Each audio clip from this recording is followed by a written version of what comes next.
Hey yo, what up, what up, what up, what up? So this is very interesting, right? The day that I actually get ready to get my commentary and my next video already set to get ready to push out, and before I could finish it, I go online and just find this random video from Bandai Namco, I think Europe or something like that. And it was Goku going against Goten. And my next video that I was going to put out was actually called Playable Characters. And it was going to be some things I was going to look at from doing some YouTube diving into the end of the Z arc to see exactly the kind of conversations that Goku had with his son, his family members, and his friends, to see exactly who may be playable, to what degree are they playable, and this, that, and the other. And then this video drops along with the release date video, which are both on my channel as well. If you haven't seen those, please go and look at them as well.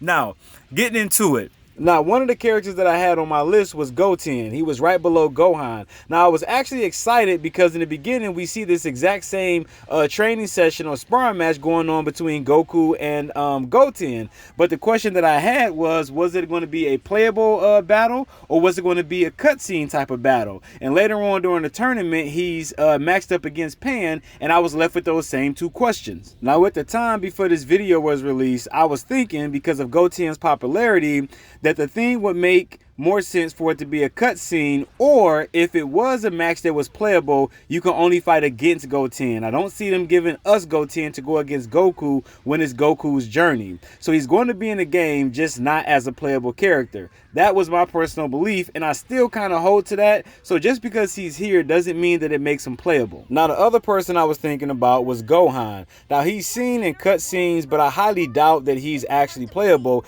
Even in the show, he's just a spectator. He doesn't fight, he doesn't power up, he doesn't train or anything. So I'm ruling him out completely. I think he's just there. They may give him to us on a back end where they just throw in Ultimate Gohan, which we already have, and we can just play with him in that sense. But anything new coming from him?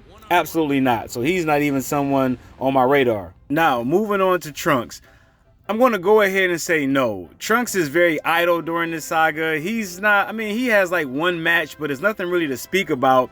There just isn't enough support to lean toward Trunks being a playable character, or even really in the story mode for that matter, as far as any type of sparring match, unless they got something with Vegeta, but I doubt that highly. So the most they might do, and I do mean might, is give us future Trunks with end of Z clothes, but that's really pushing it, so I'm gonna just say no. Now with Vegeta, it was really hard to say. I could definitely say no as far as him being playable during story, but I will say yes as far as pre-tournament and post-tournament content, whether it's submission stories or whatever it is, because Vegeta's a trainer, right? This is what he do. But you see in the saga, he's becoming more like an Earthling, wearing Earthling clothes and things of that sort. So I kind of wonder how much training he's been doing, but I think he'll be playable more so in free roam than story. The next person I had on my list was Pan. And all evidence showed that Pan would be the second playable character in story mode. Not Oob, but Pan. Was I highly disappointed? Absolutely. But after going through some YouTube archives and finally finding some conversations Goku was having during this saga and just watching the saga back, everything added up to Pan. She was just too involved and too much for her not to be playable or by Goku's side, as we've seen in the video. Now on to our last character, Oob. I personally don't think that Oob is going to be a playable character in the story, because Oob doesn't start until the World Tournament, right? That's when he's introduced. Anything prior to that messes up his introduction, so I don't think that the game is going to give you any access to Oob prior to that. Now, as far as post-game content, he may have submissions and he may be playable. I'm not really too sure about that. It's kind of questionable whether he will, because you still have other characters like Vegeta, Goten, Trunks, Pan that you can still do things with. I just don't really see a spot or a slot there for Oob.